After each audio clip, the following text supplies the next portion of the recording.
दोस्तों, कैसे हैं आप सभी लोग। तो आज मैं अपने इस YouTube चैनल पे अपना लाइफ स्टाइल का भी ब्लॉग डालूँगी। तो चलिए आज मैं शुरू करती हूँ। ये है मेरा फर्स्ट ब्लॉग। तो ये हम सवेरे का टाइम था, हमने अपने टाइगर को घुमाया और मैं हो गई थी तैयार।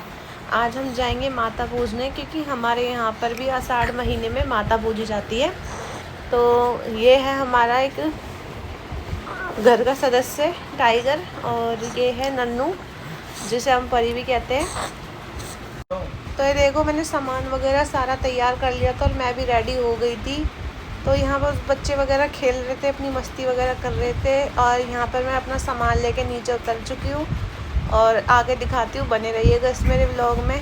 तो अब मैं जा रही थी मातापुर में। यहाँ पे मैंने सामान अपना सारा थाली में इकट्ठा कर लिया। मैं और मेरी सास, हम दोनों माता पूज के आएंगे, और बच्चे भी, क्योंकि हमारे यहाँ पर क्या कहते हैं, एक तो होली के बाद जो होता है वो बसोड़ा भी पूजा जाता है, और इसमें और हमारे यहाँ आषाढ़ मास जो होता है, जो कि अभी चल ही रहा है, इसमें हमारे यहाँ बड़ी माता पूजी जाती है। तो यहाँ पर हम आ जाएंगे। अपनी पूरी 9 देवियों को हमने स्नान वगैरह कराया। हमें अपनी माता को अच्छी तरीके से नहलाना होता है, तो हम खूब अच्छी बड़ी डोलची में पानी भर के लेके, उसके बाद हम दोनों सास बहू ने माता नहलाई अच्छे तरीके से। तो दोस्तों, हमारी यहाँ पे ये माता जो होती है वो सोमवार को पूजी जाती है। आप क्या कब पूजी जाती है आप भी ज़रूर कमेंट में बताना। और ये माधव है हमारा छोटा सा, तो ये भी आ रहा था चल के।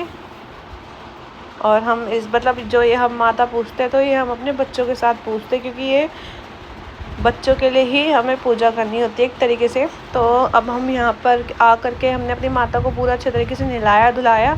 उसके बाद क्या करते हैं, हम लोग हल्दी के थापे लगाते हैं अपनी 9 माता है जो, और उनको जो ये हमने कलावे लेते हैं उसमें हल्दी में बट के हम अपनी सारी 9 माताओं को कलावा चढ़ाते हैं। जैसे कि मैं देखो, जैसे कि मैं ऐसे चढ़ा रही हूँ, इस तरीके से हम अपनी पूजा वगैरह करते हैं और हल्दी के थापे लगाते हैं। तो इस तरीके से हम अपनी माता को पूजते हैं, धोखते हैं, जैसे भी होता है हम उस तरीके से ज़रूर करते हैं। तो इसमें ये होता है कि हमारे को ये जो आषाढ़ मास में जो माता पूजती है बहुत ज़रूरी होती है पूजनी, क्योंकि यही हमारे यहाँ बड़ी माता कहलाती है। और ये बच्चों को, जैसे जिनके घर में छोटे बच्चे होते हैं, तो उनको ये ज़रूर पूजनी चाहिए। ये दाल से, बतासों से, गुड़ से, ये जो मतलब ठंडी चीज़ें होती है, पूड़े वगैरह जो होता है, ये रात को बना करके रखते हैं और फिर सुबह हम अपनी माता को यही चढ़ाते हैं। तो जैसे कि हम यहाँ पे दाल चढ़ा रहे हैं, बतासे, और ये जो छोटे छोटे आटे के होते हैं, ये गोल गोल टिकली सी, ये भी बनाने होते हैं। ये भी पूरी 9 माताओं को हम ऐसे ही चढ़ाते हैं। और ये देखो कितना खुश है यहाँ करके माधव। और ये दोस्तों, यहाँ पर ये नन्नू भी ये पूजा करवा रही थी हमारे साथ साथ, जैसे जैसे हम कर रहे थे। तो कह रही थी मैं भी करूँगी, और ये भी पूजा करवा रही थी। तो हम अपने जैसे हम पूजा वगैरह कर लेते हैं, तो उसके बाद हम अपने बच्चों के टीका ज़रूर लगाते हैं, क्योंकि ये बहुत ज़रूरी होता है। और उनके कमर पे भी हमें एक सातिया बनाना होता है। जैसे कि देखो, अब हम बना रहे हैं, इस तरीके से हमें सातिया भी बनाना है। अपने छोटे से छोटे बच्चों के लिए हम ये पूजा करते हैं, तो हम अपने बच्चों को भी साथ लेकर के जाते हैं। जैसे कि होली पूजते हैं, बसोड़ा पूजते हैं, तो भी हम अपने छोटे बच्चों को लेकर जाते हैं। तो ये भी आषाढ़ मास में जो माता पूजी जाती है, बड़ी माता होती है, इसमें भी बच्चों को साथ ही लेकर के पूजा जाता है। तो घर में जितने भी बच्चे होते हैं, हम उनके सबके टीका लगाते हैं।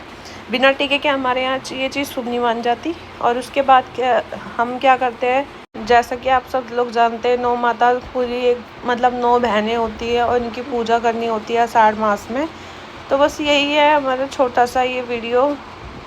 तो हम इस तरीके से ये हमने माता पूजी अपनी। और आप लोग कैसे करते हैं आप ज़रूर कमेंट सेक्शन में आप भी बताना।